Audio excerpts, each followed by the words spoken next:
श्रीमद भागवत महापुराण स्कंद 3 अध्याय 6 श्री गणेशाय नमः। श्री वासुदेवाय नमः। श्री स्वामी समर्थ। विराट शरीराची उत्पत्ती।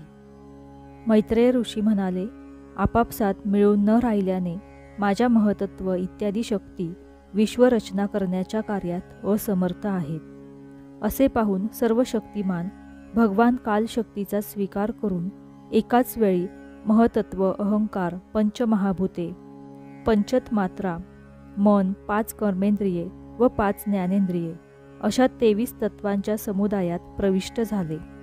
त्या समुदायात प्रविष्ट होऊन त्यांनी जीवांच्या निद्रिस्त असलेल्या संचित कर्माला जागृत केले आणि एकमेकांपासून वेगळ्या असणाऱ्या त्या तत्वसमूह घटकांना आपल्या क्रियाशक्तीच्या द्वारे आपापसात मिसळून टाकले।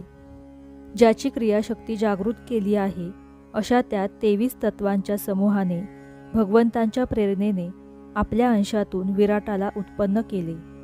जेव्हा भगवंतांनी अंशरूपाने आपल्या त्या शरीरात प्रवेश केला तेव्हा विश्वरचना करणारा तो महतत्वदिकांचा समुदाय एक दुसऱ्यात मिसळून जाऊन विराट रूपाने परिणाम पावला। त्यामध्येच हे चराचर राहिले आहे। पाण्यामध्ये जे अंड्याच्या रूपात आश्रयस्थान होते तेथे सर्व जीवांना आपल्यात घेऊन तो सुवर्णमय विराट पुरुष 1000 दिव्य वर्षांपर्यंत राहिला।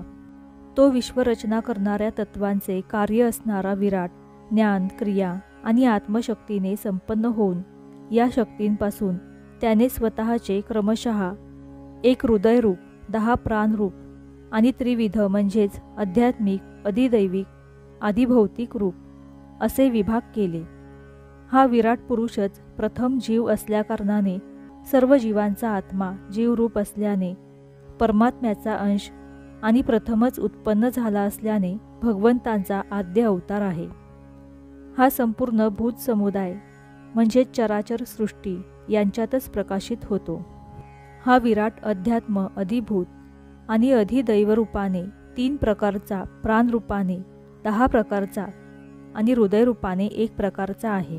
विश्वाची रचना करणाऱ्या महतत्वादिकांचे अधिपती असणाऱ्या श्री भगवंतांनी त्यांच्या प्रार्थनेचे स्मरण करून त्यांच्या वृत्ती जागविण्यासाठी आपल्या चेतनरूप तेजाने त्या विराट पुरुषाला प्रकाशित केले, त्याला जागविले।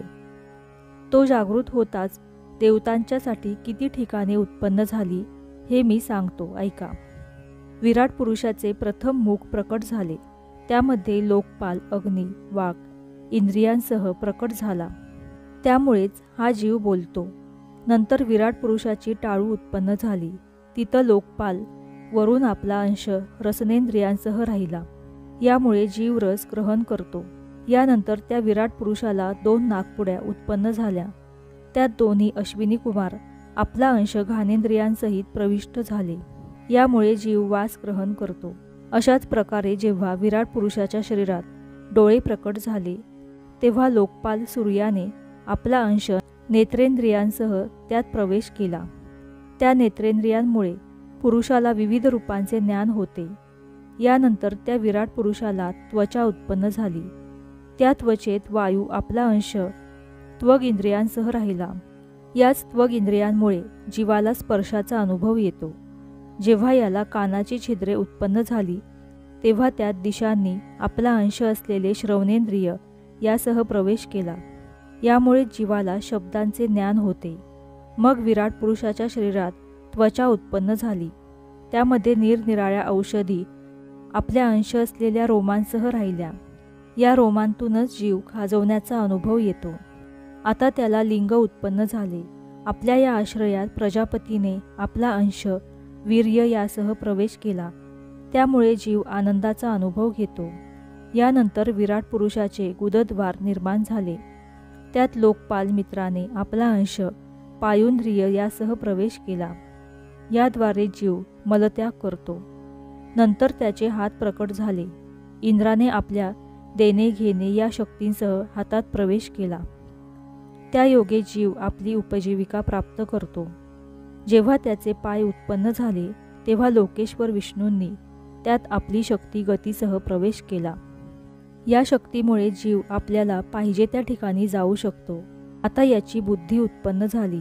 तिथं वाणीचा स्वामी ब्रह्मदेवाने आपलाच अंश असलेली बुद्धिशक्ती हिच्यासह प्रवेश केला. या बुद्धिशक्तीमुळे जीव जाणण्याजोगे विषय जाणतो.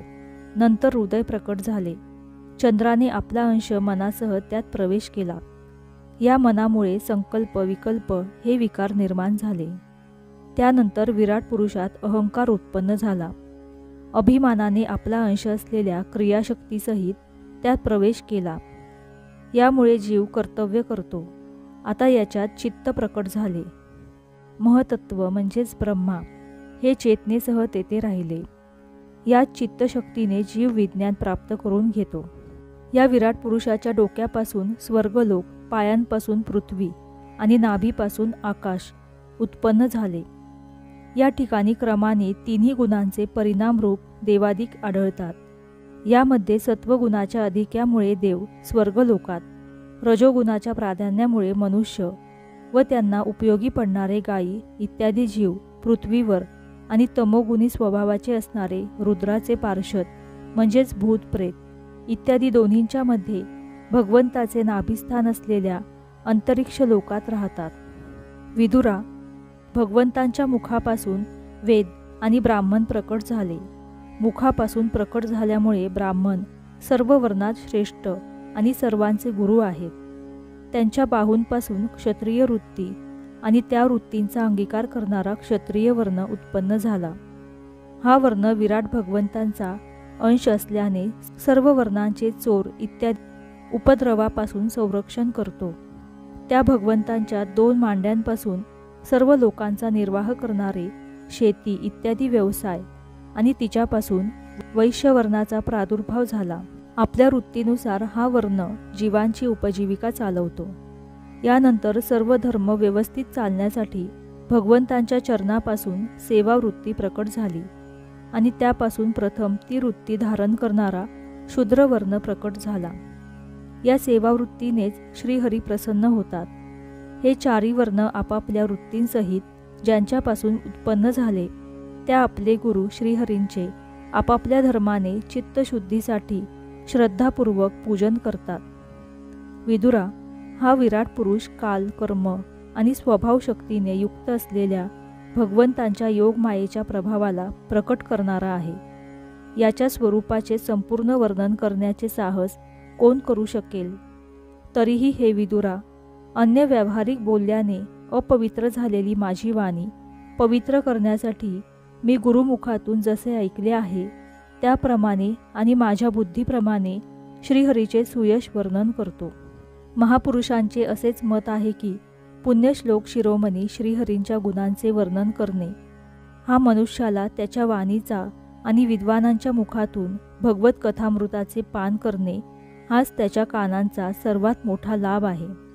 विदुरा, आम्हीच काय पण आदी कवी ब्रह्मदेवांनी तरी 1000 दिव्य वर्षांपर्यंत आपल्या योग साधनेने परिपक्व झालेल्या बुद्धीने भगवंतांचा अपार महिमा जाणला का? म्हणजेच भगवंतांची माया मायावी लोकांनाही मोहित करणारी आहे.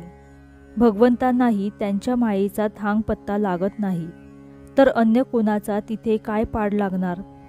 वाणी आणि मन जिथपर्यंत जाऊन माघारी फिरतात, तसेच अहंकाराचा अभिमानी रुद्र व इतर इंद्रियाधिष्ठात्या देवतांना सुद्धा त्यांचा पार लागणे शक्य नाही. त्या श्री भगवानांना नमस्कार असो. अशा रीतीने स्कंद 3 अध्याय 6 समाप्त. श्री वासुदेवाय नमः. श्री स्वामी समर्थ.